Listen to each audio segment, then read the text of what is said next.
Welcome back. And let's now implement the architecture that we just discussed in the previous lecture. And so let's start by implementing that app class that I just showed you previously. And actually, I also have this architecture diagram right here, and it is this one called part 1. And so as you see, this is exactly what we just discussed before. And so I will now go ahead and start to implement this class here and all of these methods. All right. So class app,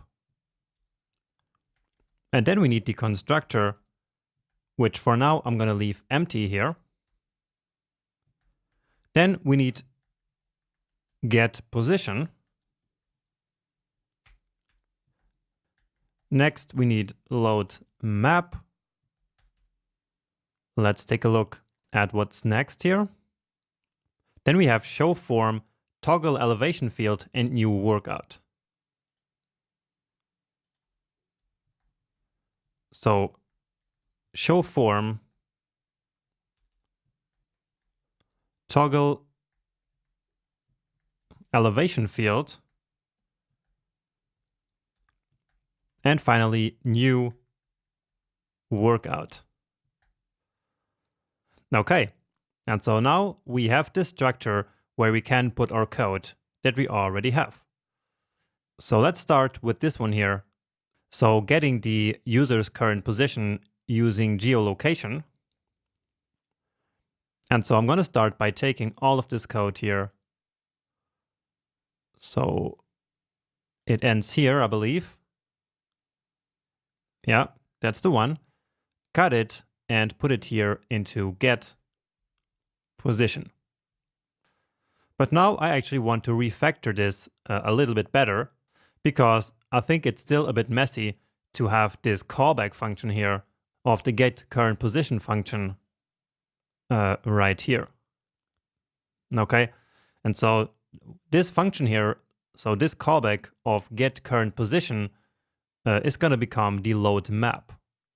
Okay, because that is exactly what we do here in this function. So let's cut this here and put it here in load map. And actually, of course, we don't need this function keyword here because we already called it load map, right? So let's just copy the parameter name here and put it here, and then get rid of these. Okay. And so now here, as the first callback function, which is the one for success, so actually here, we need to call load map. And so since we're now in a class, we need to say this dot load map.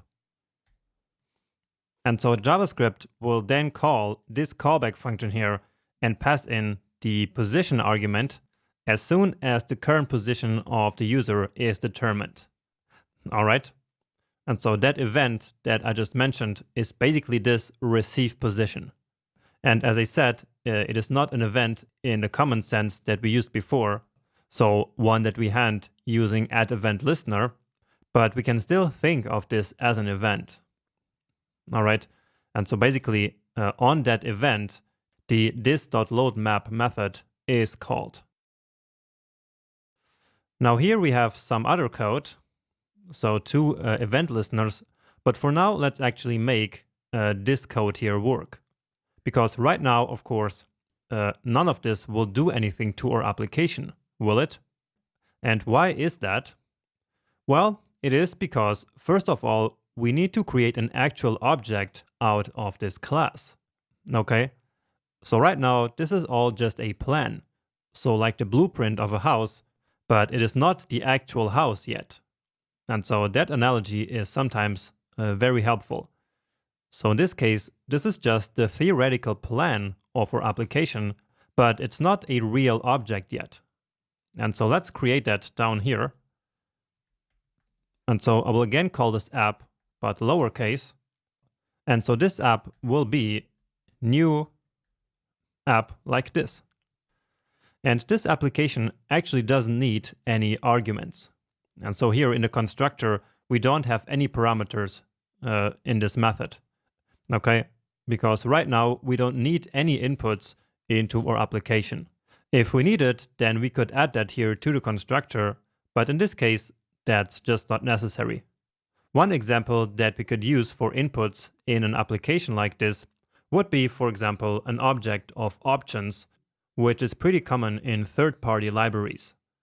So if we were building a library for some other people to use, then we could allow these developers to customize the library using some options. But again, that's just not necessary in this case. All right. Now, in order to actually trigger the geolocation API, this method here needs to be called, right? But right now, that is not happening. So how can we do that? We could do this, right? So app.getPosition. And so then this code here would get executed right at the point where the application loads. And that's because, as we already know, all the code that is here in the top level scope, so out here outside of any function, will get executed immediately as the script loads. All right. And so right in the beginning, this new app variable here is created out of the class. And then right now, immediately afterwards, we would get the position of the user. However, why should we do this out here if we could simply do it inside of the class? That would actually be a lot cleaner. So inside of the class, we also have a method that automatically gets called as the page loads. So let's think how we could do this instead. So inside of the app class, we also have a method that gets executed as soon as this app here is created, right? And that is the constructor method. Remember? So this constructor method is called immediately when a new object is created from this class. And this object that is created, so this app object, is created right in the beginning when the page loads. And so that means that the constructor is also executed immediately as the page loads. And so what we can do is to simply get the position in the constructor. And so here all we have to do is to change it to the this keyword, so to the current object, and that's actually it. So our code should actually already be working at this point. So the current position should be determined here in this method, and then the load map method should be called with that current position, right? And actually that's exactly what we also have here in our diagram. So you see the load page events will trigger the constructor, which will then trigger get position. And then as soon as we receive the position, the load map method is called with the position. Okay, and so let's see if that actually works. So here in our version, and let's just reload it manually here. And here we go. So here is our map again. So our first part of the refactoring is already working. So that's great. But now let's go back to our code here, because we still have some things to fix here. So remember that right here in the load map function, we have this global variable here called map. I mean, we don't have it here. We are simply redefining it because it is defined up here in the global scope. But now remember that we actually want everything that is related to our application, and that includes the map, right in this app class.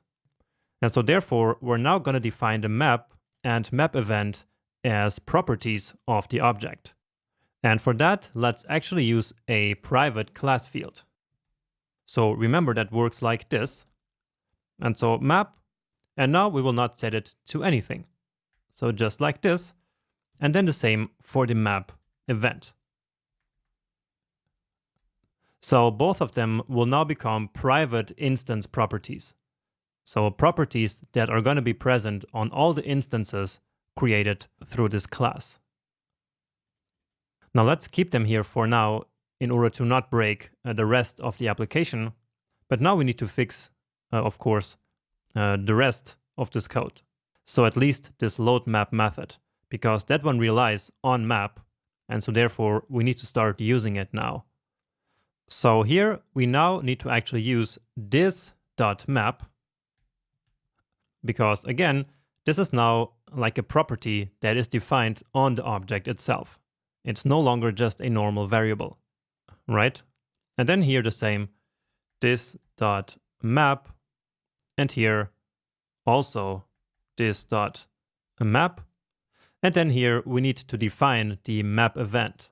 And so this one we also called this.then hash map event. Now here this is just wrong.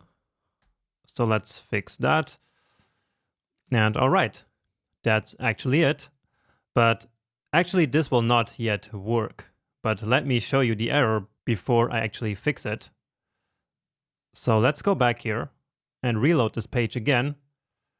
And now it should not work. And so indeed we get cannot set property map of undefined. So on line 38, so that's right here.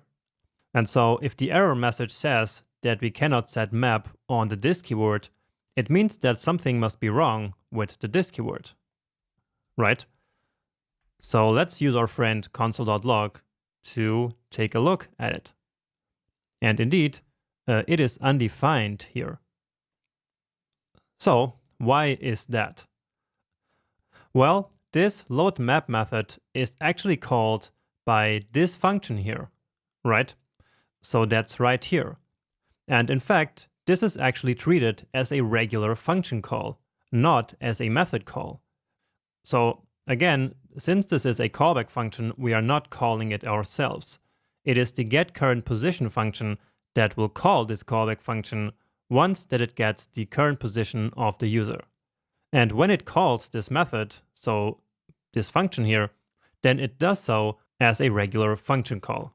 And as we learned before, in a regular function call, the this keyword is set to undefined. And so that's why in here, the this keyword is undefined. But fortunately for us, there is a good solution that we already know about. And that solution is to manually bind the this keyword to whatever we need. And in this case, that is simply this. So right here, this points to the current object. All right, and so that's exactly the this keyword that we also want inside of load map. And so here we explicitly say that. Okay, and remember that binds will simply return a new function. And so all of this here is still a function that JavaScript can then call whenever it needs to. So that should now work. And so if we go back here, then our map should still work as it should. And indeed, now we get the this keyword here. So we have the map and we have the map event, and we already see that our map is this big object here that is coming from the leaflet library. All right. So that was the most important thing and the biggest thing we had to refactor. But now let's quickly also talk about these two event listeners that we have down here. So the one listening for the event of submitting the form and the one of toggling the input type field. So basically that's this event here and this one. Okay. So where do you think these event listeners should be located? Do you think that they should be outside here, so outside of the class? Well, that doesn't make a lot of sense, does it?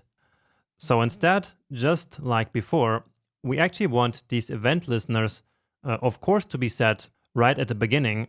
So when a script first loads, but again, of course, that should be inside of the class. And so what is the method that automatically gets called as soon as the script loads? At least in this case. Well, again, it is the constructor. And so we are going to attach our event listeners to the DOM elements right here in the constructor.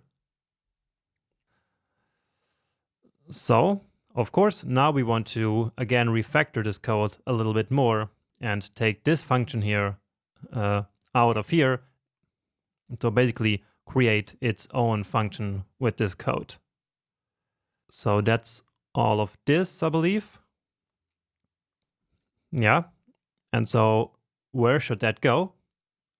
Well, it should go here into new workout. Because submitting the form for the new workout will of course create a new workout. And so that's what this method here is all about. But then here we also need the event, so we can prevent default. And then here again, we have the map event and the map. So we need the this keyword,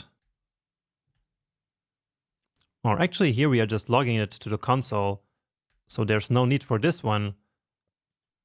But here we need this dot map like this. All right.